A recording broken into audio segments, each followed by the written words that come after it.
my boy Jimbo, Jimmy Johns, Jimmy Wimmy, Jimmy Bobimmy Ryan is retired from PlayStation. Well, no, not yet. He will be retiring in PlayStation in March. Yeah.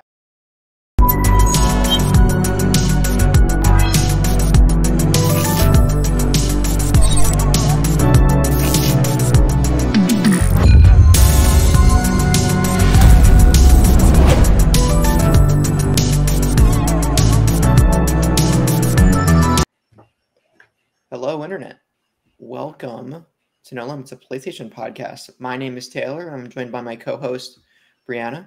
Sam ditched because he's a loser. And listening to No Limits once again, the PlayStation podcast. Remember, you can find the video version of this pod over on youtube.com/SaveTheGameMedia every Tuesday. And while you're over there, make sure to subscribe to our channel.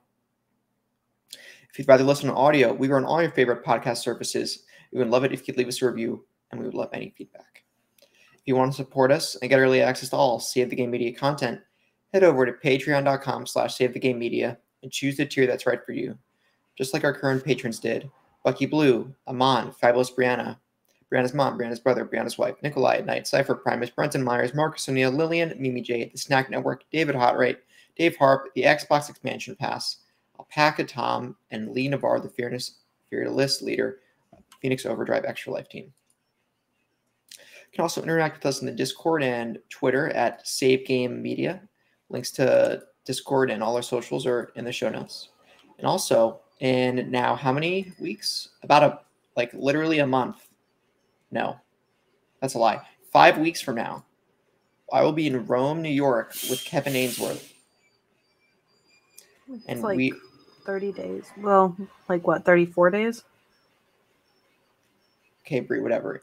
We will be in Rome, New York, raising money for sick children, playing video games for 25 hours straight. Yeah, 25 instead of 24, because through the marathon, there's the time shift from daylight savings to standard. Is that correct? Or is it standard daylight savings?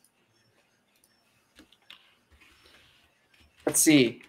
Time change, November. Right. Yeah, I'm right. So it goes from daylight savings to standard time. Anyway, speaking of Extra Life, we are also giving away the the collector's edition, ultimate edition, whatever it's called, for Spider-Man 2, the one with 19 inches of Venom, $250 value as our grand prize for Extra Life. And to enter, for every $10 you donate to Extra Life, you get one entry. So if you donate $50, you get 5 entries. If you donate $100, you get 10. If you donate $10, you get 1. 19 inches. Oh my God. For audio listeners, Bree has some it's a measuring tape. Yeah. Anyway, so if you want to win some Spidey and Venom, donate for Extra Life. Speaking of Spider-Man, we are also giving away a digital deluxe edition of Spider-Man 2. And it's going to be ending in a couple weeks here, but all you have to do to enter that, this is separate from the Extra Life Collector's Edition giveaway. The digital deluxe edition, you have to rate No Limits 5 stars, subscribe to the Save the Game Media YouTube channel, and send the Save the Game Media Twitter proof of that, or DM Kevin on Discord showing that you've done both of those things. You'll be entered to win that. So, yeah, a lot of Spider-Man. So, yes. How are you doing, Bree? I am doing well. We were discussing before the show, but I had a kerfuffle with my piercing, so my head does hurt, but I'm surviving. And I have a story to tell you guys. It's very brief because I'm very excited about it. I got my first big kid suitcase set. I finally bought my own. I finally bought my own suitcase set. And it's not to say I haven't had suitcases before, but they were all like hand-me-downs from family. And so I finally have my own suitcases. And they're pink, of course. Nice. So yeah, I'm very excited about that. And I'm a big kid now. Mine's a hand-me-down. Yay. Someday you too will be a big kid. Someday. What do you think, Toph? Might be a big kid. She says. But yeah, I just ended up because I technically we have 3 people going. We're going to Amman, Jordan. And so we needed 3 big suitcases. Haha. It's funny because that's a co-host name. Yes. Anyways, so we needed 3 big suitcases. We only had 2 big suitcases and then a bunch of smaller ones. And so I was like, I could just buy 1 big suitcase, or I could spend a little bit more money and get like my own set because I'm the only one that like doesn't have a set in the house, and I'm moving out soon anyways. So that was what happened. So yeah. Wasn't too bad though. It was like $200 for a set of 3. Oh. Okay, yeah. Is one like an oversized luggage that I would have to check? The other is carry-on size and the other is smaller than that?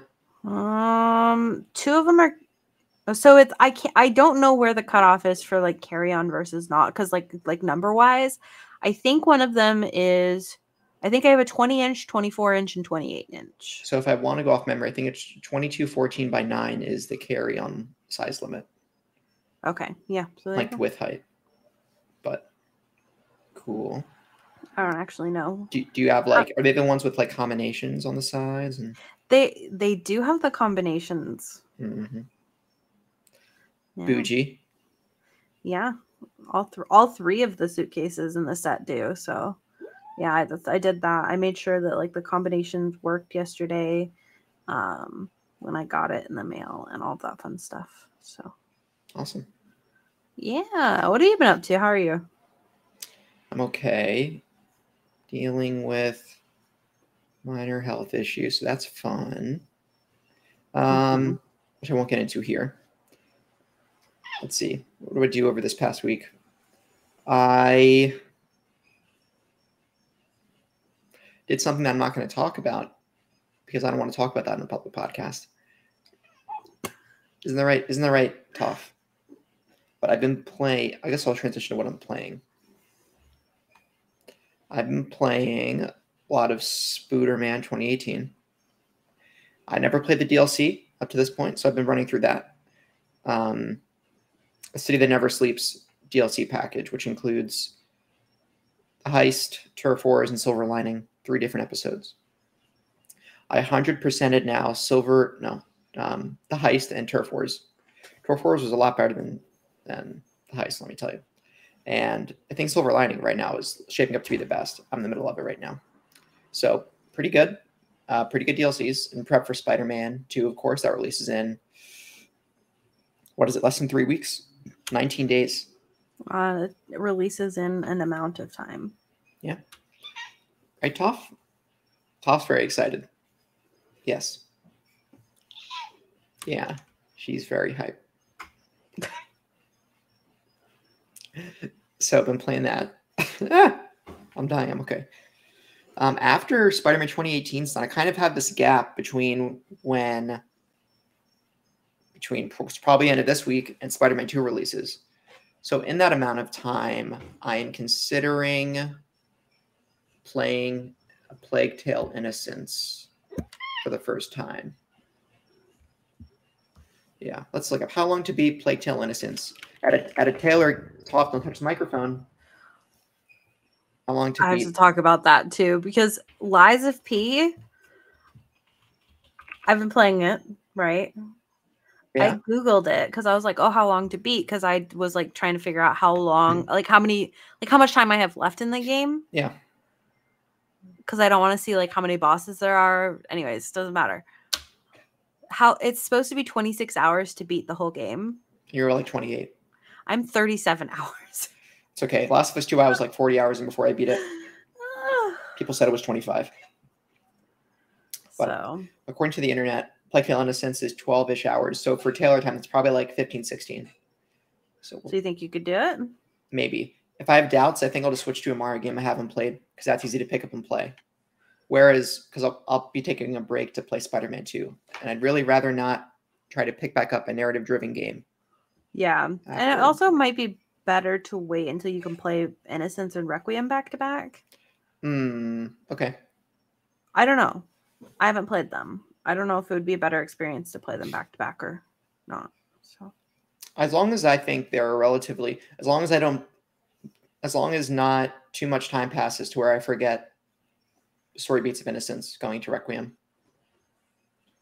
Because that happens a little bit with Spider-Man 2018 to 2. It's been 5 years since I beat 2018. So, do you think that I'll be able to play as Miguel O'Hara in this next Spider-Man? Spider-Man 2? Mm-hmm. No. I think you're going to be playing Peter or Miles. So there's a Spider-Man 2099 suit in Spider-Man 2018, and I assume it'll make a reappearance in Spider-Man 2, but that's just a skin. You're still Peter. I could imagine a scenario where maybe they do a DLC for Spider-Verse or maybe. Spider-Man 2099 game wouldn't be a bad idea either, eventually. He's so attractive. So like outside of, are you just strictly talking about how he's portrayed in Across the Spider-Verse? Yeah, that's all I want. What if, so you need Oscar Isaac voicing him? Yeah, that checks out. Okay. Actually, I think I might be okay with another voice actor. Okay. Maybe, depending on who it is. Fair enough. He's very attractive again. I have to say this week I have watched 2 Wes Anderson films and I've never seen any. Oh, I've never seen any. Wait, yeah, I don't think I've seen any. So there's one that just barely came out on Netflix called The Life of Henry Sugar, I think. Yeah. The Wonderful Story of Henry Sugar. There we go. It's a short film. It's like 40 minutes or something like that. And that was really good. And then I also watched Asteroid City, which is the film that just came out over the summer, like the full-length feature film. And that was bizarre but good. I did like Henry Sugar more though. Gotcha. So I lied. I did see a Wes Anderson film before. I saw Moonrise Kingdom. I haven't seen that, which apparently is a weird thing. Every time I say that, people are like, "Oh, Brianna, you would really like that film." And I'm like, "Oh, okay. I saw it in the theaters, believe it or not, over 10 years ago." That is a long time. Isn't that right, Toph? That's older than Toph. Yes, Toph is only 2.5-ish. Not older than Luna, though. How old's Luna? She is, I believe she is just turned 11, if I remember correctly. Ooh, mature girl. Cool. I could be wrong, but no, that seems right. Did you grow up with Luna? Yeah, so I had her when I think I got her when I turned,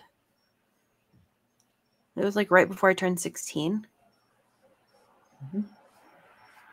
So, cool. Yeah. 11 years sounds about right. Her birthday is August 25th, in case anybody was wanting to wish her a happy birthday ever. It's another excuse to eat cake on a certain day a year. In her honor. I usually don't celebrate like on her behalf. I usually will get her like a treat or like a new toy or something. Yeah, that's great. Isn't that right, Toph? I think I actually have her birthday in her paperwork. I think it's somewhere in April. It might actually be April Fool's Day. I know it was early April. So, yeah. My other cat, his birthday was February 25th. So crazy. So a lot of the times with pets, you just kind of like, you don't know, right? Because Luna just I found her in a windowsill. Like I don't know what her birthday is. Oh, wait, that's how you found her. Yeah, but so you just kind of like decide what your pet's birthdays are, right? One of my friends, she like literally knew the day that her cat was born, and so she like actually celebrates his birthday, which is so cute. She like literally bottle fed him and like has taken care of him since like very, very, very young. So there you go. He's a cutie. She also makes him a little cat birthday cake. It's really cute. With like tuna and fish. Yeah. Mm-hmm. She did it. I think one time she did it with like the pate, like wet food, and just like took it out of the can and then like put like some decorations and stuff with like tuna and some Temptations or something on top sprinkled. Yeah. Awesome. So yeah, sorry, I forgot. You saying you watched. You said you watched a show or something. We got into movies somehow. Or Yeah, TV. no, I was just saying I wanted to talk about Wes Anderson because Wes Anderson, right? I'd never seen any Wes Anderson before, Right. so that's why I wanted to mention it. I've been watching a show. I haven't seen anything else really. It's the show's rough, guys. Normal People on Hulu. Jeez, it's a rough show. Like rough in what way? It's a heavy drama romance show. Okay. It's a good show, but like, man, you're like, this show is terrible. Not terrible. It's like watching it. It's like I'm glued to it. Now I feel horrible. I have a really hard time watching those kinds of shows, but Sam just seems to thrive on them. He's like, people are miserable. Yes. Sam Haney? Yeah. He likes Heine. So he likes, I thought he just likes Marvel. He's going to kill me for saying that. Yeah, he doesn't like anything else besides Marvel. He's never seen anything else besides Marvel. Right. Yeah. Nice. Yeah. All right. Well, cool. So this past week, moving on to the news. All right, Bree, what is this on the document? Well, that is the scariest. It's October? It's Scariest Bees. I actually didn't write that. You did. It was a ghost. I actually didn't. It was a ghost. But it does say boo. Bees. Okay. Speaking of, nope, I'm not going to go there. Jim, if I ain't dying, I'm lying, as Kyle would say. Jim, if I ain't vying, I'm Mayan. Jim, I ain't sighing, I'm Ryan. PlayStation, or technically Sony Interactive Entertainment, SIE CEO. Why? Wait, okay. He's retired from Sony after 28 years. All right? Is retiring in March 2024 after 28 years, and effectively also is retiring from the PlayStation CEO position. Big news. He's going to be a consultation guy now. I don't know. He said well, actually, we'll get into it. Let's get right into it. So in a press release this past Wednesday, which Wednesday, September 27th,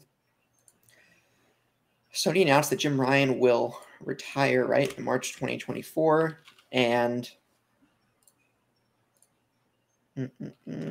will be as Sony Group Corporation President and Chief Operating Officer Hiroki Titoki. That's a fortunate name. Will take on the interim CEO role starting April 1st, 2024. Jim Ryan said, after 30 years, I made the decision to retire from SIE in March 2024. I've relished the opportunity to have a job I love in every very, very special company, working with great people and incredible partners. And making lots of money. Yeah. But I found it increasingly difficult to reconcile living in Europe and working in North America. I will leave having been privileged to work on products that have touched millions of lives across the world. PlayStation will always be a part of my life, and I feel more optimistic than ever about the future of SIE. Ryan started his career at the company's European branch in 1994, where he's held several leadership positions, including the head of global sales and marketing. And in 2019, he replaced John Codera as president and CEO of Sony Interactive Entertainment. But yeah. You know, what's crazy is that, like, I can't imagine, like, living in Europe, working in North America, and also working in Japan. Because in another quote, he's talking about how he was, like, flying between the three cities, like, all the time. Or, like, the three countries, excuse me. Anyways, the reason I started laughing is because I Googled this thing. I Googled how old he was because I remember people, like, were asking, like, how old he was, and I was curious. And he's 63.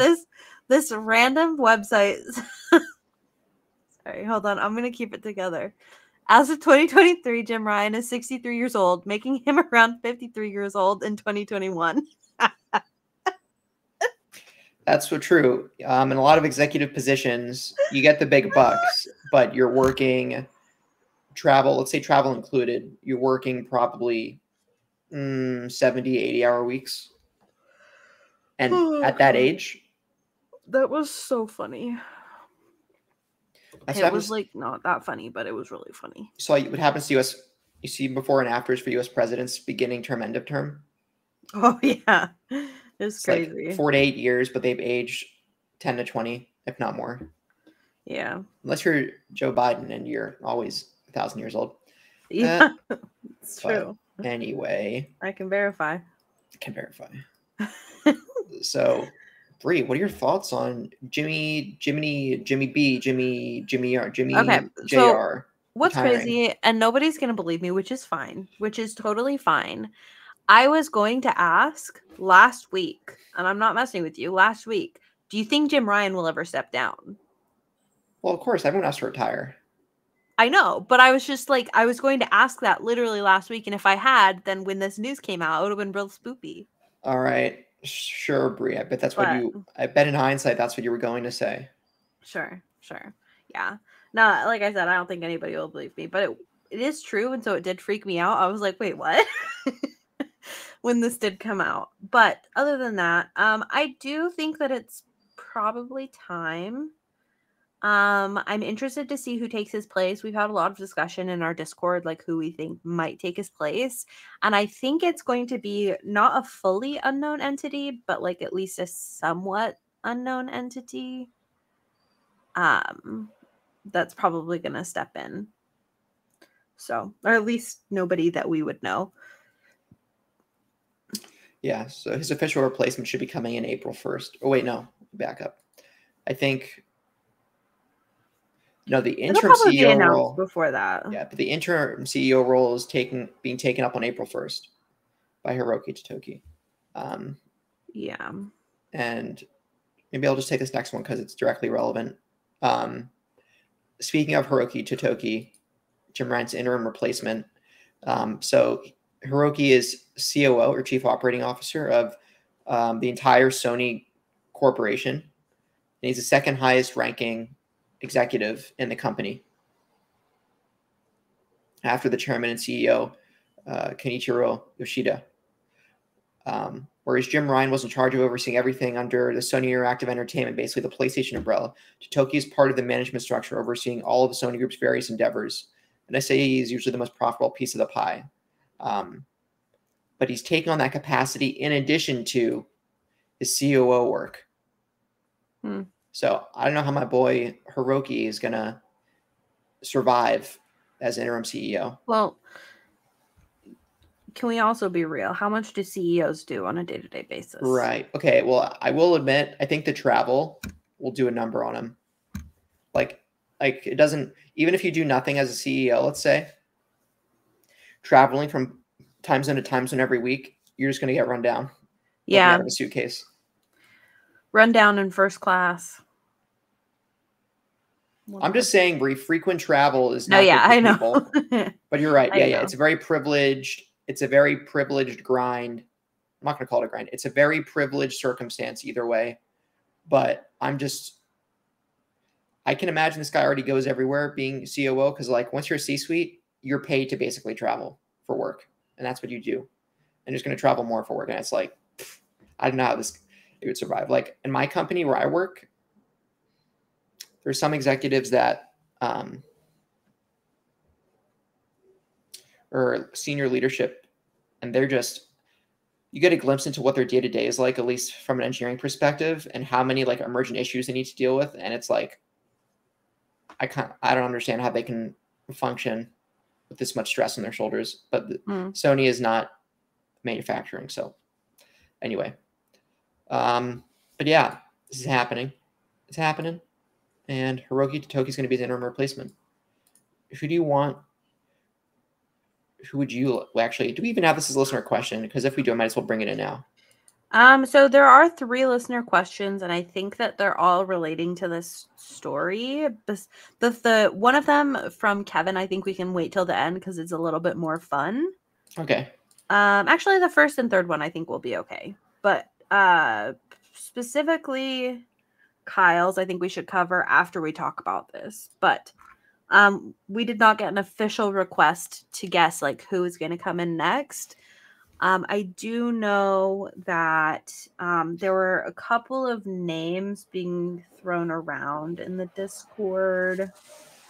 I don't know who the right answer is, honestly.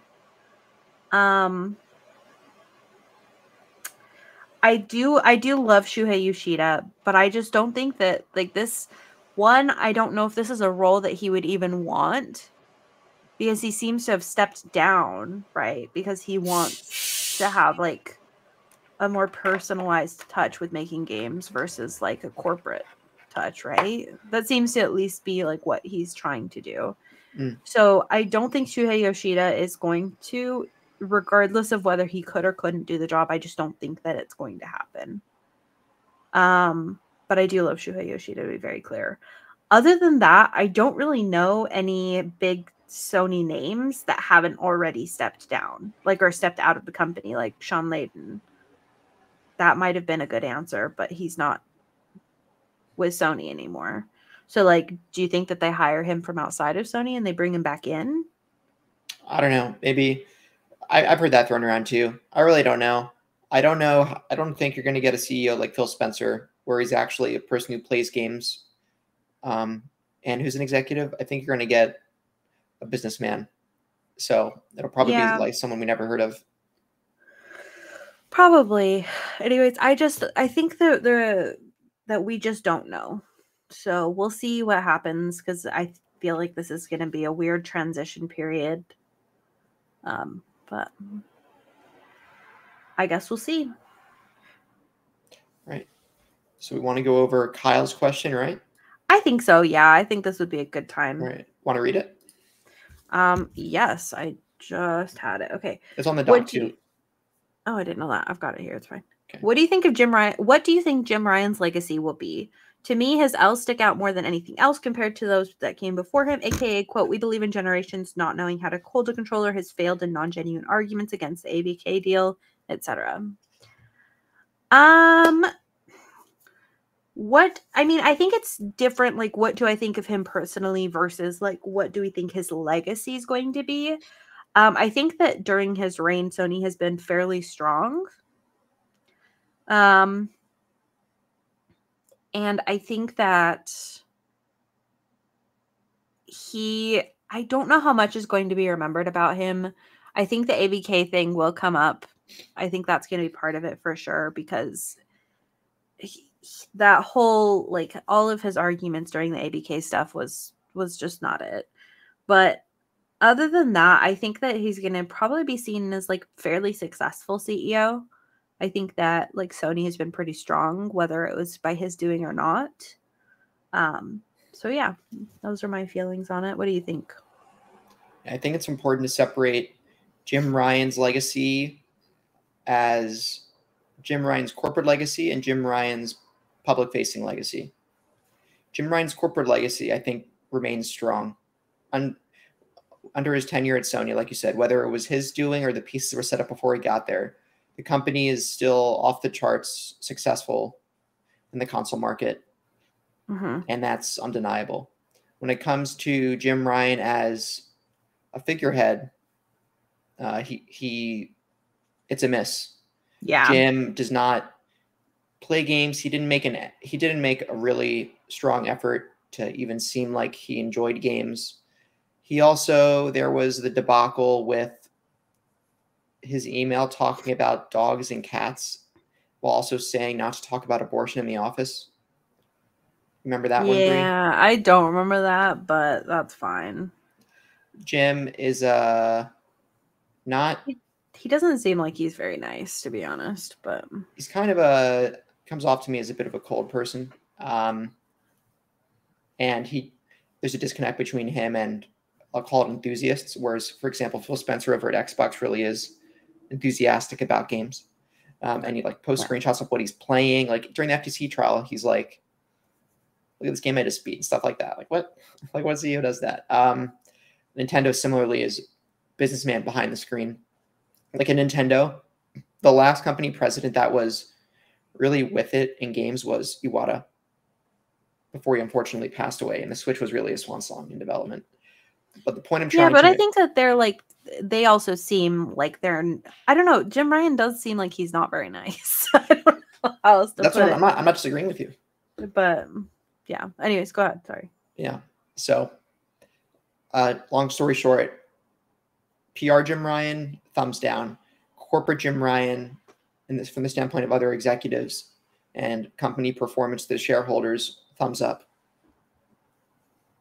Yeah. His bank accounts are probably also thumbs up.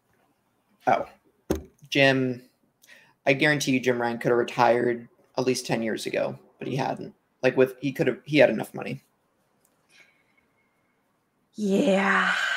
How do I get that kind of money? Get an MBA, and I don't know. Just get an MBA and start applying for things that are like, I don't know, leadership, marketing executive, and other stuff. Business, fine. Yeah, do business, Bree. Just do that and you'll get there. Okay. My dad does do business, and it seems that he makes a decent amount of money, so maybe that's the trick. But does he like it, Bree? Yeah, I mean, his current job, I think he really likes. That's great for him. Nice. Well, you want to talk about the next 2 stories, or even 3 stories after I took all the thunder for the first 30 minutes? Oh, I don't mind. Okay, so next one is PlayStation Plus Essential Games for October. We have Callisto Protocol PS4 and PS5 edition, Farming Simulator 22, PS4 and PS5 edition, and then Weird West PS4 and PS5 edition. Whoa! How do we feel about this month? Bree, Sam is about to join the recording in 2 minutes. Wait, legit? Yeah. Oh, we're going to circle back and hear Sam's thoughts about Jimmy. He said to keep calm, so you need to... Okay. Toss back on my lap. Everybody? Sam's coming Everybody in. keep it cool. Everybody remain calm. Michael Scott Office reference. Oh. Who wants to I wish I had somebody else in the room with me so I can be like, who wants to take bets on whether Taylor squeals? He's gonna be like, oh my god. Yeah, I'm a fangirl for Sam. Isn't that right, Toph? I know. We all are, honestly. Okay, so here's my real question while we're on this. Have you heard of Weird West, and does it look good? I've heard of sounds interesting. Yeah, I've heard of Evil West. I haven't heard of Evil Dead. Did you mention the games yet? And I just missed it. Yeah, I did. I just completely. You just got too excited. Yeah, you just got so excited that you like your ears stopped working. Right, Callisto Protocol, Farming Simulator 22, Weird West. Okay. Yeah. Callisto Protocol, right? I'm willing to play Callisto Protocol just to see how controversial this is. Weird West does not look like it's a Brianna kind of game. Forget it. Okay. Do we have anything else we want to say about those? Did you mention Teardown 2 and I just missed it? Not yet. Okay. We're doing one story at a time. I think it's pretty simple. Okay. Well, the Minecraft-esque destruction game Teardown comes to PlayStation Plus catalog for extra and premium subscribers on November 15th. Never heard of this game, but it does look very Minecraft-y. So I hope that you guys are excited about that. Yeah, it's really cool. It's like you make these different levels of things you want to destroy, and like there's a car and you just blow it all up. It's kind of as far as I know, but I remember liking what I saw when I first saw it in the showcase. Okay. Do you remember when we watched that showcase that had the dinosaur tornado? That was crazy. Dinosaur tornado. Was this like an ARK trailer or something? Yeah, I think so. It was like, is ARK that one game that's just a bunch of dinosaurs? Yeah. Oh, wait, is Sam asking for a link? I don't know. You're the one in charge. Oh, yeah. I'm giving him a link.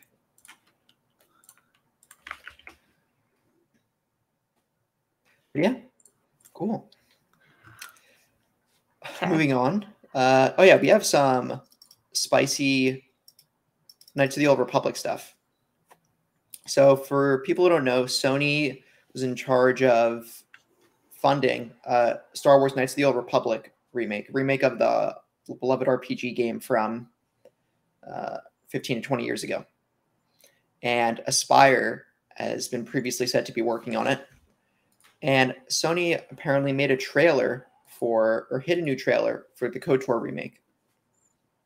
So it was recently noticed that the tweet from the main PlayStation Twitter account announcing the game was deleted, while the title's reveal trailer was made private. This has caused speculation that the game, which was also announced for PC and expected to be released on Xbox Series X and Series S at some point, could be the latest casualty of restructuring efforts at Aspire's parent company, Embracer. Embracer had earlier confirmed that Saber Interactive was also working on the game, and some of Bloomberg's sources said they believed it was possible Saber had taken over the development of the project entirely.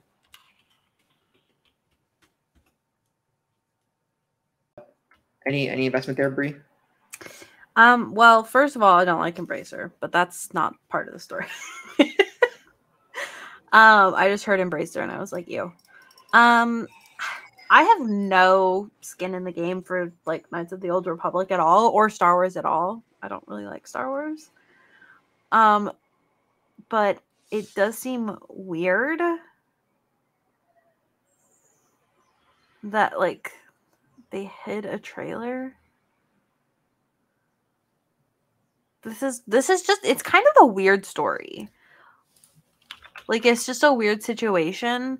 Feels like maybe somebody messed up kind of thing. But yeah, I mean, it could definitely be because Embracer is just laying people off left and right. So it could be something like that, where it's just they're murdering the game in the process of murdering this company. And yeah, who knows?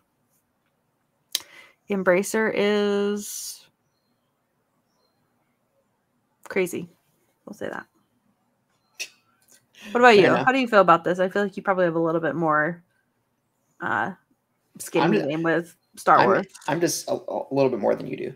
I'm not a huge Star Wars fan, but I like the Star Wars films I saw. I still intend to play Fallen Order and Survivor eventually. Jedi Fallen Order, Survivor. But this specifically, I never played the original KOTOR, but I'm just interested to see what's going on behind the scenes. Like, did Aspire give the reins over to Saber? How severe is it in dev hell? That's what my initial impression is, that it's in development hell. And Aspire doesn't have the best track record from game quality perspective either. So there's that. But yeah, I'm interested to see what happens with it, because we just really haven't heard anything about this game since it was initially revealed. Right. I'm more interested in terms of Star Wars games. I'm more interested to see what happens with Star Wars Outlaws. Was that open world? Remember that? Yeah, we just got that trailer like 2 months ago, maybe. Yeah, that Ubisoft open world Star Wars game where you're riding around in that vehicle. That looks really cool. Going from planet to planet. Definitely not a Brianna game again. You're also going from ship to ship, but definitely not a Brianna game. You said. Mm-hmm. But that's okay. Kind of a release window on it. It says 2024. Doubt. I'm gonna bet it gets pushed to 2025. I don't trust release dates anymore. Do you? No, I don't. Okay. Starfield's initial release date was like November 2021. Well,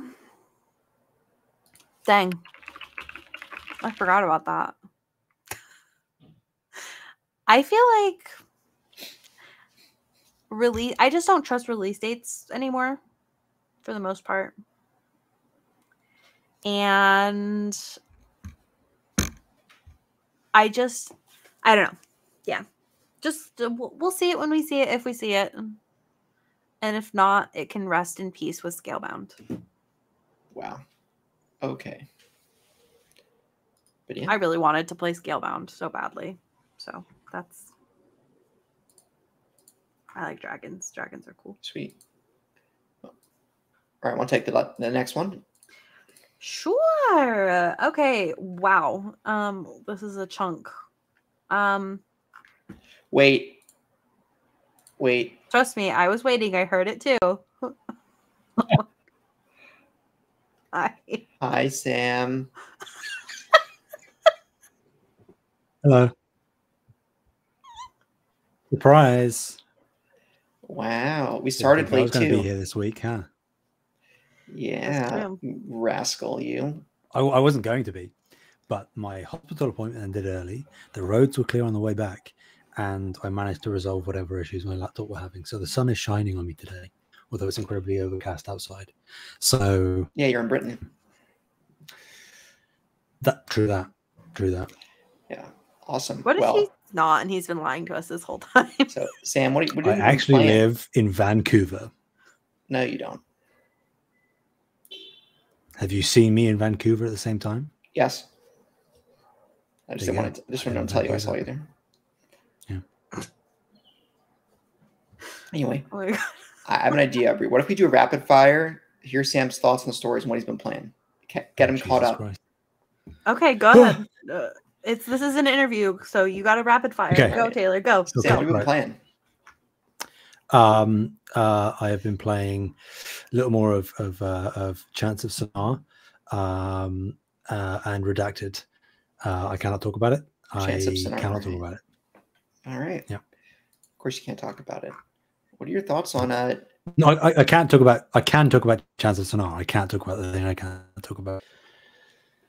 All right, fair enough. What are your thoughts on Jimmy Buckets leaving as PlayStation CEO, retiring? I think it makes sense to do it now. I do not think he was forced out. I think that the reason that he gave is perfectly legitimate. I feel the same way, particularly at his age. I think that his legacy is ultimately going to be a good one, but I think it just depends on perspective. I think from a consumer/fan base perspective, it will be slightly skewed more negative, mainly just because he lacks the personality that a lot of the CEOs before him did. Even Andrew House, who was technically the most clinical before him, still had somewhat of a good vibe to him. But in terms of like a business thing, like from the money makers and the investors and stuff, I think that he is arguably one of the most successful CEOs that PlayStation has had. And I'm glad he's doing it now rather than towards the end of this generation, because you want somebody worn into that position at least for a couple of years so that they can steer the PS6 launch to success in the same way that Jim did with the PS5. Is the PS6, is it 2025 that they're estimating it's gonna? No. God, no. 2027, 2028. Okay. Yeah. Okay. So we got a while. Okay, that's good. Yeah, if he's leaving beginning of next year, and you assume a replacement is going to come at maybe max by the middle of next year, with Titoki as interim, that gives at least 3, maybe 4 years, depending on where they want to do the launch. So that's plenty of time. I'm not worried about PlayStation at all. That's my final thoughts on that. I'm not concerned about the future. Okay. Well, I have to read this just because I started laughing again, and everybody's already heard it by now, but it was really funny to me. So I Googled how old is Jim Ryan Sony, right? It's a mystery. This article says, as of 2023, Jim Ryan is 63 years old, making him around 53 years old in 2021. Hey, the math checks out. Anyways, that's why I started laughing again. Because you were like at his age, and then I started laughing because yeah, that article cracked me up. Where's Kyle's question again? Yeah, Sam actually already addressed it. He literally said, "I think Jim's legacy will be perfect." I remember Kyle's question. I think I get where he's coming from, but if you're talking about PlayStation as a business, which is what it is, I don't think they could have done much better than Jim. Because at the end of the day, it doesn't matter if he has a personality or not. It's can he steer the business to success, and he has done that incredibly well. So would you say he doesn't have a personality? No, he doesn't. He does come across as much more cold than other heads of PlayStation has. That's what I said. I said he came across as cold. See, I don't think he comes across as cold. I feel like he comes across as like mean. But these two things are not unrelated. I think they're interchangeable. I think he has the more business head. Yeah. Like he lacks the fun and the vibe that most other heads of PlayStation have had to varying degrees. Yeah. But again, when PlayStation is doing this well, I don't think it matters. Like, because for sure. Outside of us, who's really caring about how cool Jim Ryan, the head of PlayStation, is coming off? Like, it doesn't matter. It's the games. That's fair. That's fair. Yeah. Okay. Do we have any feelings about Hiroki Titoki? Not really. Okay. I'm glad he's only interim. Because if you have like the chief financial officer driving things for too long, we're going to get into dangerous, murky territory. No, he's the COO, not the CFO. Okay. Same thing. All right. Close enough. Close enough. You want somebody who's a little bit detached from that specific sphere of the leadership pyramid. Yeah, I think I trust him as far as I can throw him, which isn't very far. But I think that they will find a worthy enough successor, whether it's in line with the Jim Ryan or somebody more in line with other CEOs we've had. Then I don't know. Time to tell. Okay. So do you think, okay, I just want to clarify because I don't understand corporation stuff at all. Are they already looking for the CEO replacement and it really is just going to take them a year to find a replacement? Or are they not looking yet? They'll be vetting people. Still. Okay. I can't see that they wouldn't be. There's no reason not to. Because typically in a position like not necessarily CEO, but in a position where you have a unique job, you want the other person ready to take the role. Yeah. Right? And so you're training them. Like in a typical job, you'd probably train somebody for like 2 weeks to a month. Mm-hmm. I don't know what a CEO would be, but if he's stepping out before the other person is even stepping in. Yeah. I mean, that's why you've got Titoki there as that safety blanket. So just in case there isn't a replacement, he can. Okay, so there might be a replacement and he may not need to step in. Yeah, well, I mean, it's muddy because like he's technically taking on, I think, some of the responsibilities between now and Jim's retirement.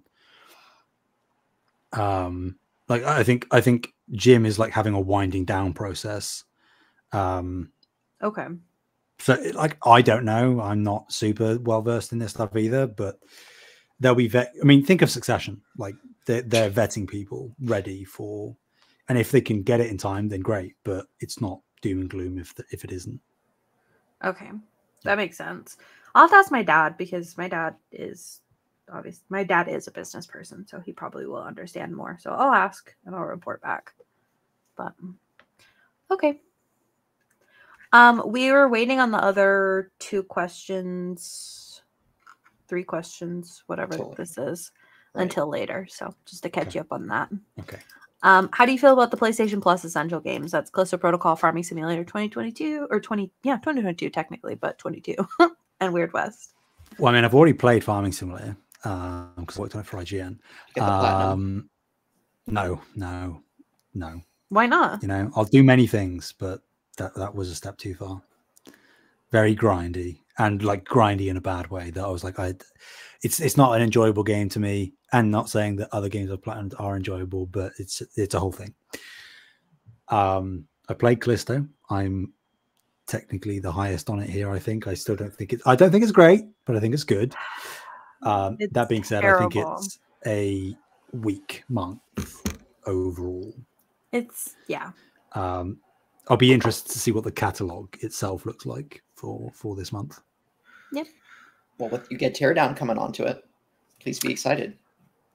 Yeah, I mean that's November, but that's November. Whoops, yeah, not this month. I'm still on board. If they get Resident Evil on there, that'd be nice, timely. Yeah, I'll take it.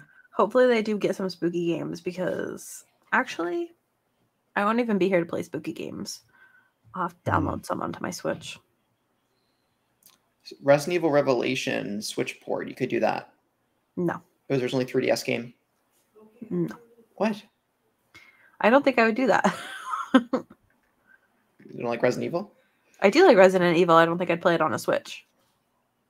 But they were made for the handheld platform when they came out. Unless it's going to get a remake, there's not many I don't think there's any Resident Evil games that I'll play. besides like the new ones, like 7 and moving forward. No Resident Evil 2 like, remake? Remakes. I no, that's what I'm saying, and the remakes. Okay. That's what I'm saying. Sam, do you have any feelings on the Knights of the Old Republic remake story that Sony hit the new trailer, all that fun stuff? Yeah, I think the project is still like in flux. You don't think that they're going to get laid off by Embracer? Seemingly anybody can. You know, they closed Volition. That sucks. I love Volition. They're looking to sell Gearbox. Gearbox is probably the best studio that they have. So maybe it depends. I think it depends on how heavily invested Sony is in this.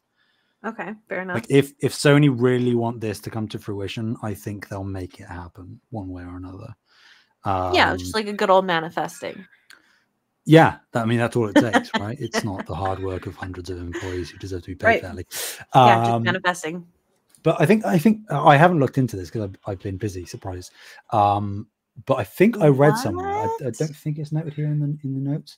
I think somebody at Sony said that it was actually to do with the fact that it had licensed music in the trailer, which is why they had to take it down. Oh, okay.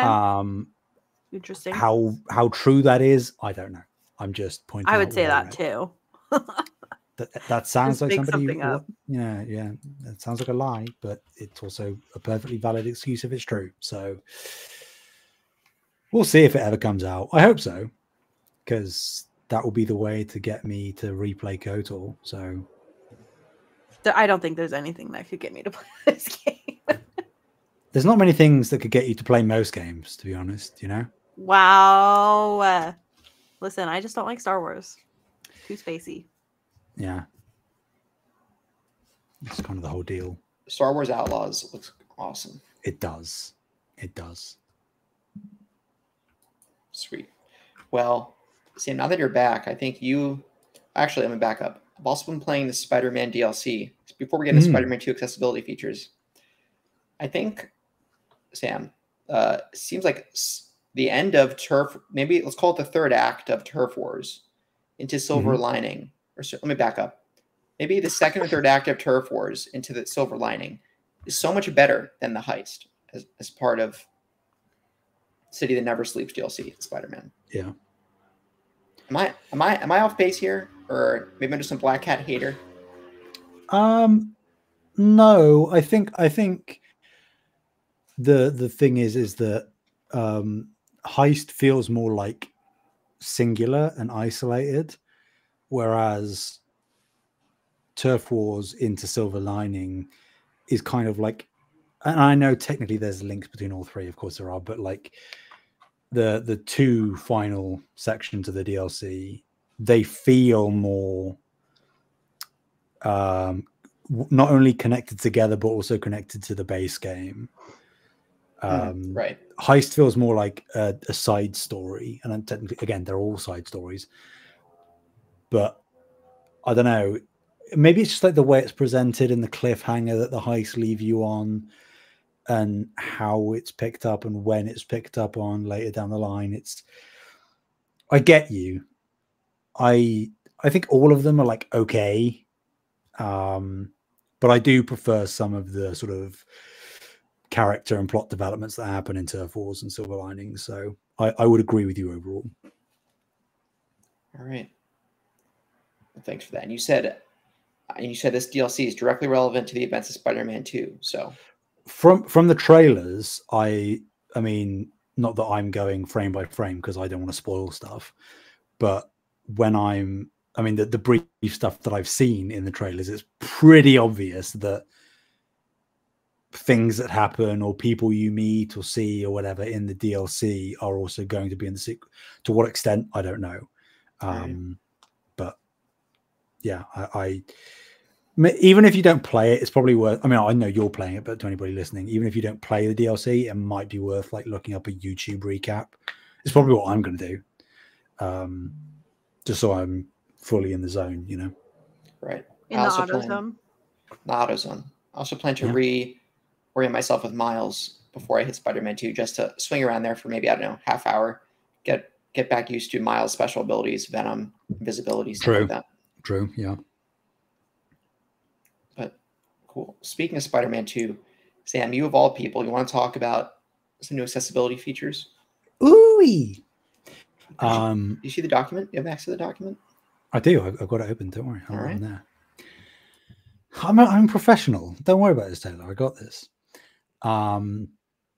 So, as you said, Tyler, Spider-Man 2 has new accessibility features. We'll ramble through some of them. We've got challenge level modifiers and gameplay assists. So, challenge level modifiers let you customize 3 aspects of your gameplay within each difficulty level. So within each difficulty level, like friendly, amazing, and spectacular, you can modify the following: enemy health, enemy damage, and stealth awareness. So how long it will take for you to get spotted in stealth, I assume is what that means. With these settings, you can mix and match to your preferences or needs, which is wonderful. I mean, that goes without saying. Any accessibility feature is great.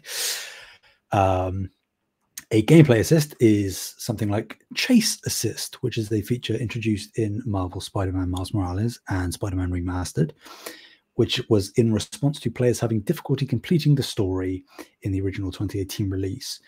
The feature will work similarly in Marvel Spider-Man 2, reducing the target's top speed in a chase, presumably, increasing timing windows before escaping, automatically attaching when a target is in range, that's a good one actually, and readjusting the camera to the target when you press R3. This works with both the swinging and the all-new Web Wings traversal systems.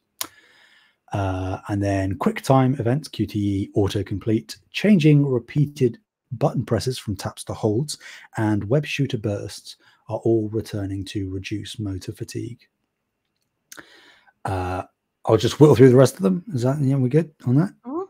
Yeah, okay. Shortcuts and game speed. So shortcuts will allow players to assign a variety of options to the left or right D-pad options. So if you're having difficulty pressing multiple buttons at once, want a quick way to toggle your high contrast gameplay options on or off, or even want to open photo mode with the press of a single button, you can assign these to the left or right D-pad buttons for quick use during gameplay. Game speed, which was introduced in Ratchet & Clank Rift Apart, is now a feature of Marvel Spider-Man 2. So players can assign game speeds of 70%, 50%, and 30% of the real-time rate to those shortcut buttons again, which is good. So that will allow you to slow down the action, giving you more time to react to multiple gameplay scenarios. Also, in Ratchet & Clank, good way to get the perfect angle for a photo mode shot. Little hint there. Did that a lot. Too much, actually.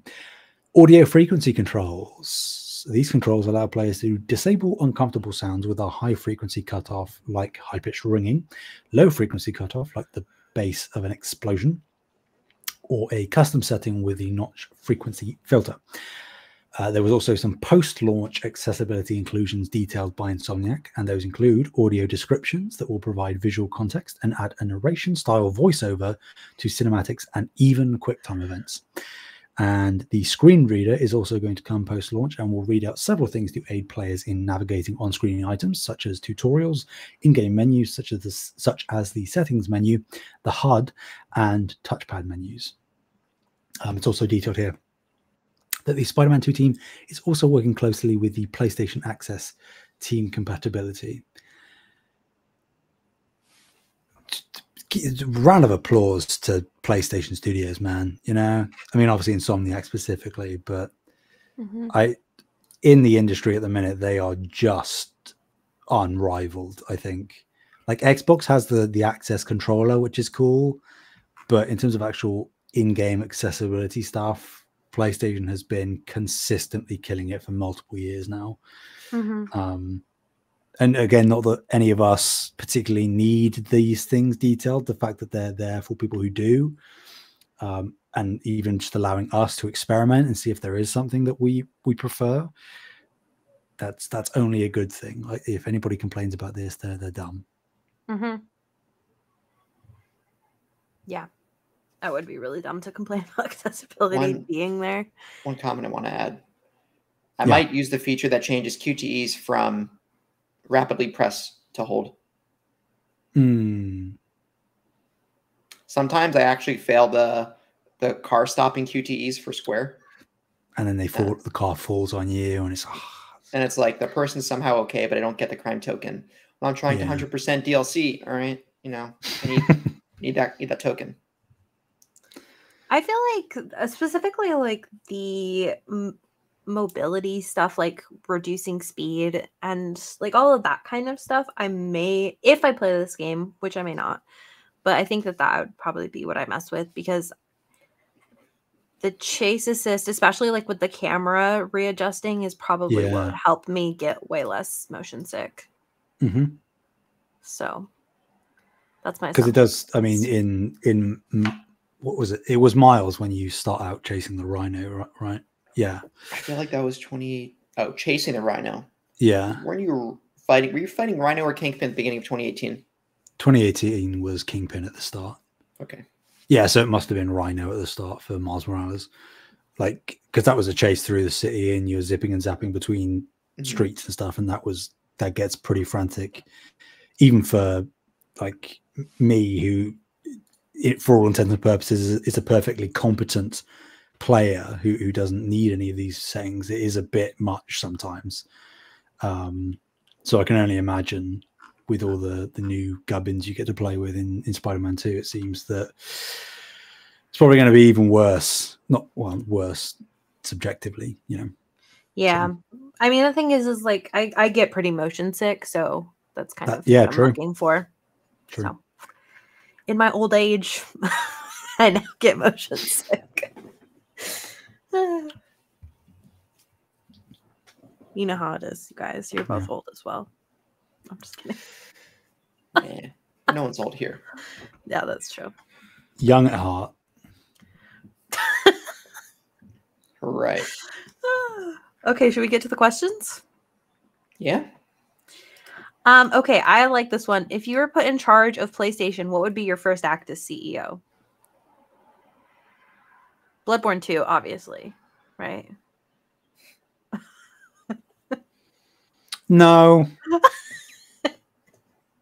Because like for all the spiel that we always talk about Bloodborne 2 and how much we would probably love it if it was announced and then came out, realistically, it's probably better just leaving it alone. Let Bloodborne be the masterpiece that it is, and you don't want to potentially sully its legacy by introducing a sequel that doesn't live up to I want the next game. I want Bloodborne 2 to be like them waking up into the real world. You're just a regular bloke working in an office. Yeah, you play Stanley Parable. Yeah. Hey, they might be connected. Yeah, you never know. I never played Stanley Parable. I should do that. Oh my gosh. I'm so upset with you right now, Taylor. Should I play it? Yes. There's the Ultra Deluxe edition as well. It's got all new stuff. Stanley Parable. Is there any deal? Let's see. Ultra Deluxe. Yeah. If it's not on right now, it often is on sale, I think. Yes. Can confirm. It is not on sale. Just keep a your wish list. Little wish list thing on it. I really should play it, huh? That's what they tell me. I think so. I think in terms of my favorite games to play. Meta stuff and humor, comedy, it's up there with the best. And when you do play it, make sure you get the broom closet ending. Okay. Yeah. Okay. Are you dead though, Bree? Potentially. Yeah. Potentially. Still there. All right. Wait, my first act is CEO. All right, I need to answer this. Sam, did you answer? What'd you say? I didn't answer. Okay, no, you go first. Me? Oh God. Okay. I would, and this is going to sound like a meme because I say it all the time. I would bring back resistance. How did I know? Yeah. Yeah. Because it's true. PlayStation need an FPS, and they've Bungie. Come on, man. But that's not an exclusive. That's not something that, Oh, so it has to be an exclusive, Sam? Huh? I think so. All right, yeah. I think that, Xbox are getting, because they are just absorbing everything, they are getting more and more technically first-party variety just by arbitrarily buying stuff. And, PlayStation have Bungie, but everything is multi-platform. So I think that, not that I care in the slightest, because all the games that PlayStation Studios produces I love and are very high quality. But just in terms of like shifting the narrative and making sure that PlayStation at least optically remain competitive, Microsoft have Call of Duty in-house, multi-platform, granted, but it's going to have Xbox branding and marketing and stuff. I think that not just third-person action adventure stuff, if they have an FPS, that is something else in their catalog that is diversifying and can potentially bring back people who have lapsed or bring in brand new audiences. And of all of their FPS franchises that they have that they can revive without having to build everything from the ground up, Resistance is by far the most compelling and unique. So that would be my answer. Whether it's initially doing a remaster of the trilogy, or just diving headlong into a Resistance 4 or a reboot, like something. Yeah. Fair enough. Fair enough. Jinx. All right, so that leaves me. What I do as my first act as PlayStation CEO. I would lower the price increases on all the PS Plus tiers by 50%. What else would I do? What would my first act play? Oh, I know what I would do. I would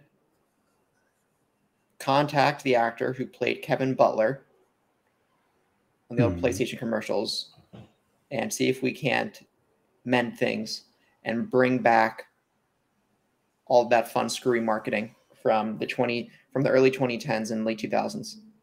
Yeah. I feel like if we're being realistic, the first thing we do is we like say, hey, I want to know what all the studios are doing, right?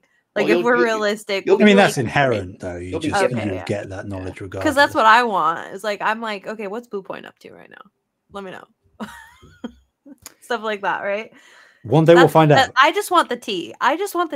If my first act as CEO is like, hey, guys, what's the tea right now? Let me know. But after that... Another thing worth mentioning interesting. That's just clocked in my head, not only bring a good amount of PS2 stuff to the premium catalog, because we've got basically nothing PS2, and I don't care how much it's going to take to work it out, make every single PlayStation platform of the past that is on the catalog natively downloadable. Actually, I agree with what Sam said. Yes. Stop changing streaming only options for PS3. Yep. Or stop having the only option to play PS3 games as streaming only. Get everything native. I don't care about up-resing and frame rate stuff. Like, if that needs to fall by the wayside just to make everything native, I'll sacrifice it. I'll just play the games as they were back in the day. Like, I know the PS3 architecture with cells, people call it weird, but like, we have God of War 3 remastered. We have other stuff like Mark Cerny and whoever. He's a very smart man. Xbox can do it. PlayStation can do it. Nintendo has done it with a myriad of their titles. Just please make it native. I will talk about an incentive to go premium. I have a PS3 in my closet that I've been meaning to, and I think I will in the near future. Like I said, hack and play the original Infamous 1 and 2 and some other stuff that I haven't before without streaming. It would be so much more convenient if I could just do it on my PlayStation, but I don't. Number one, data caps exist, unfortunately. Number two, the frame rate in that connection and those graphics gets all screwed up over the current cloud iteration. I really don't want to have to deal with that. Just really quick to go back to the question. I think that there's two other things that I would want. One, action RPG version remake of Legend of Dragoon. 2, remake of Jak and Daxter. That's everything. And yes, I would do all of those things at once. Everybody get working right now. Anyways, just wanted to bring those up because Bloodborne is the very first act, but everything's happening at once. Yeah.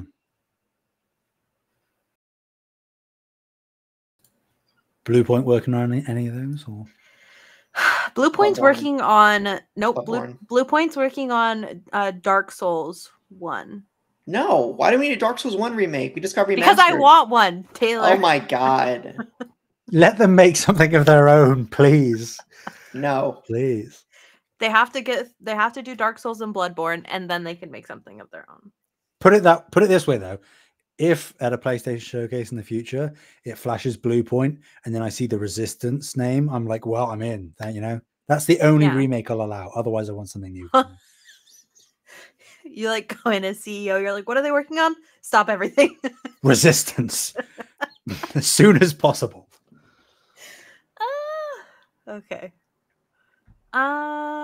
Okay, should we do Luke's? Yeah, Luke's. Luke Lore, the host of the Xbox Expansion Pass, who does some great interviews. Shout out to Luke Lore. If you want to hear some great content, listen to Luke. Thanks, Luke, for this question. Are you gonna read the question? I'll read the question. He says, without a doubt, Jim Ryan deserves credit for quite a few things. I'm curious, though, if his push for live service titles will be too little too late for PlayStation, as there are more and more live service or always online games shutting down. Should PlayStation stick with more of their single-player titles, which are currently unrivaled in the industry? I have a proposal, which I think from PlayStation, they'd likely do this. I think they make their existing franchises, they put live service into their existing IP. For example, almost like the COD Warzone model, where you could play the campaign at the main menu, or you could go to play Warzone or multiplayer. I wouldn't be surprised if they test this out with The Last of Us Factions and integrate it with their other single-player content, whatever Guerrilla's working on with Horizon. I guess if I'm PlayStation, still working on my single-player IPs, but leveraging those to make live service games within those universes and those IP, which already carry a lot of weight with them. If I didn't care about if I could have just what I want for the business, I don't think I would really work on anything multiplayer outside of really good Killzone and Factions. That's just me. What do you guys think?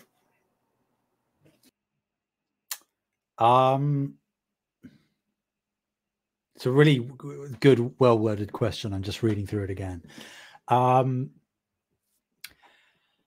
Yes, I think it is potentially too little too late. Because I think who was it that I read? I think Paul Tassi tweeted out that with Sega cancelling Hyenas, and that was like a live service game that was practically about to come out and it's been cancelled.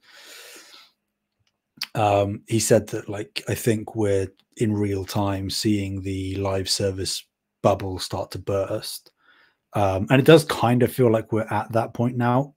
To be fair, for me, it kind of feels like we've been at that point for a little while, but we're really, like, the news of these things shutting down and being cancelled and stuff, it's happening more and more. I have faith that whatever PlayStation decides to put out is going to be, first party wise, high quality. I don't doubt that any games that they are going to put out will be fun and a good time. I think that PlayStation, at the end of the day, know that their real success lies with the single player stuff. I don't know that they can be in the position they are right now and not acknowledge that.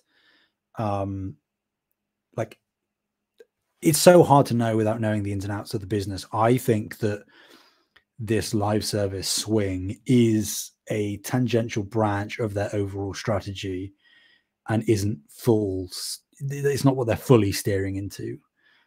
It just appears that way because they haven't laid out the roadmap of the traditional single player stuff yet.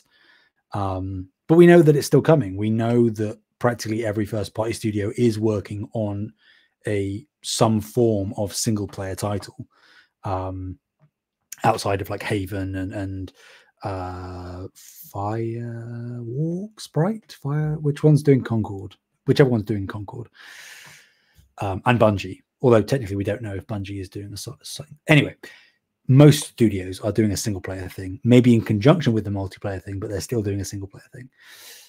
So I think it's just optics.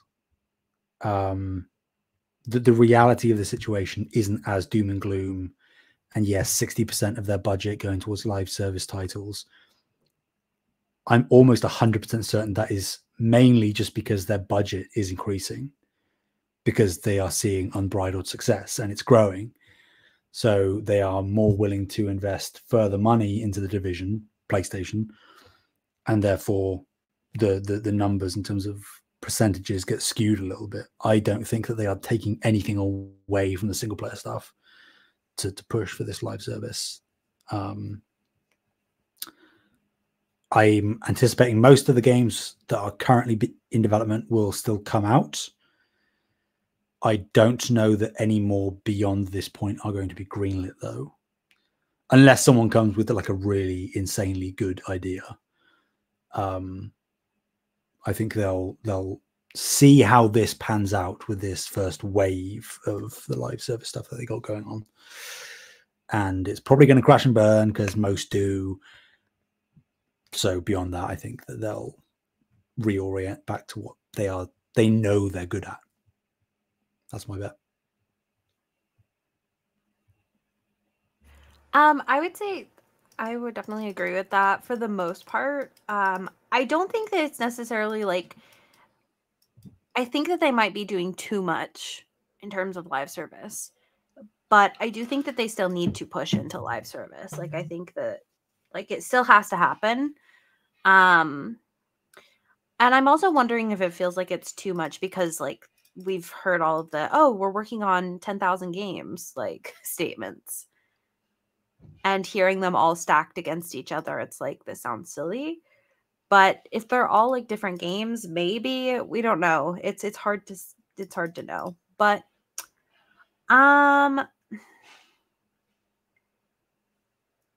I do think that they need to keep doing their single player titles. I think that these multiplayer, like the live service stuff, just has to be like we're outsourcing to other people or the studio's working on both kind of thing. Which is what we know they're doing. Right. Currently. It's just how well that's going to pan out. Yeah. And also, like, I'm not trying to defend them because I don't like live service. But we only technically know about 3 that have been actually officially revealed, which is Fair Games, Concord, and technically Factions. And I'm excluding Bungie because they are technically still a separate entity and it's multi-platform. So like we know they've said that Insomniac's doing a multiplayer game. We can assume that Sucker Punch is doing something multiplayer, even if it's just another Legends tangential mode for Ghost 2. Guerrilla's doing one, but none of them have been revealed yet, you know? Right. So like if one of them is further along, which obviously they will be in varying degrees of development, if one of them comes out and like flops hard, they'll probably pump the brakes on the rest, which is maybe why we haven't learned about some of these, even though they've been in development for years. Yeah. But that's just that. I mean, that's speculation. So I don't know. I really can't imagine working on a game for years for it to just not come out. That's a lot of, I know it happens a lot, but it's just like it comes out and then no one plays it. And that's the life of so many indie devs because you don't hear about the ones that don't make it. Yeah. That's the case in a lot of. And it's hard for your resume too, because then if it doesn't come out, you don't have a published game. I'll call it in very performance-based fields. I'm including sports in that conversation, art. It's like if you don't have the piece or consistent game performance that is excellent, People don't see you. Yeah. And also this is a side tangent. There is an issue with games, I think, when it comes to discoverability on storefronts. How will people find out the game that you made exists if you don't have the pockets to put it on the front page? Like to literally pay for it to be on the front page of a store. Yeah. It's really... That's why that is a very difficult problem to solve. It is a very difficult problem to solve. I agree. Just due to the volume of games that come out every day. And people like myself, I rarely play indies. I should play more of them, but and how I choose to spend my time with video games. That was actually part of what we were considering when we were doing my senior project. We were trying to decide which marketplace we wanted to use to push the game. And that was like a huge thing that we were like kind of trying to determine is like, how do they push indies? Like, what does the marketplace look like? We had to look at all that stuff, and it all sucks. And I think like the harsh reality is most people don't care about indie games. Like they don't. Because most people are either they only play Call of Duty or FIFA, or they are only there for the big tentpole titles, or a mix of both. The indie crowd is incredibly niche. If it was any bigger than it is, you would see. I mean, not that saying that nobody does, because Xbox do it and PlayStation do highlight, AAA games, but like they aren't on the front page for a reason, because it's not like that the PlayStation homepage store is put together slapdash. They just chuck whatever. It's curated, and they show things that they know will get traffic. It's sad. Like I love indie games. I want them to be supported, but it's like, how do you solve that? And is that spot, that icon, that splash page on the homepage of the store worth it when you could put a Apex Legends ad? The answer is often no. Do you think it's partially because there are so many indie games coming out that it's hard to market them? Yeah, I mean, yes, because there are more indie games coming out every day than there are AAA games by a considerable margin. And I think that is why PlayStation, if we're talking PlayStation specifically, that's why they do choose often the higher production value or more unique idea for the games that they promote and get onto PlayStation Plus day one, or do marketing with, or exclusivity with. So yeah, it's tough. Okay, fair enough. I was just kind of wondering because, like, you hear how much of a nightmare specifically the mobile market is, and I know that is a slightly different beast from like indie games, but it feels like a lot of indies do go to mobile. So I was just thinking about that because there's a lot of mobile games that come out, like an obscene amount. So, but I mean, like the mobile market in my head, not that I ever really play on mobile, it's kind of like a rolling snowball, because within games you get ads for other games, which isn't the case on a console, right? You aren't playing a round of Call of Duty and then as the round ends, I would be so mad. An advert for Callisto Protocol. So it's like that doesn't happen. So I think discoverability in that sense on mobile is much better. Even if it's completely accidental. Discoverability within the same company, right? Because they're usually advertising other games from the same company. Sure. But even then, I think that there is even that insular within each individual company that does mobile games. That is more discoverability than console has, unless you're actively looking for it. So for sure. Although I would be furious if console started doing that. So not going to buckle up. I don't think it's that far off, to be honest. You just manifested it, Sam. What have you done? Sorry. What have you done? Awesome. Well, it's a good show. Thanks for showing up, Sam. It's all right. You know, I come through. I make it happen. I'm winded still. I'm still winded. Excuse my face is quite red. You're just like. But no, I've had fun.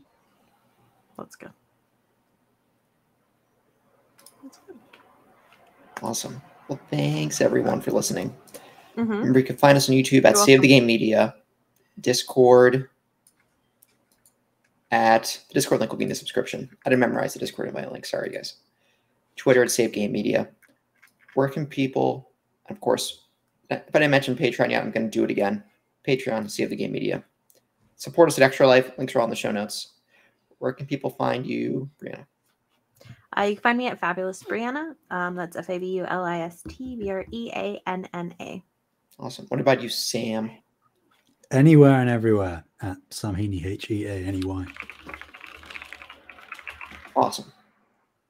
What about you, Taylor? In a Discord. Yeah. Yeah, on the Discord. The piss board, as some call it. I don't call it that. Discord, MySpace, and OnlyFans is where you can find Taylor. In that order. Mm-hmm. Well, until next time, thanks guys so much for listening. Bye. Bye-bye. Bye.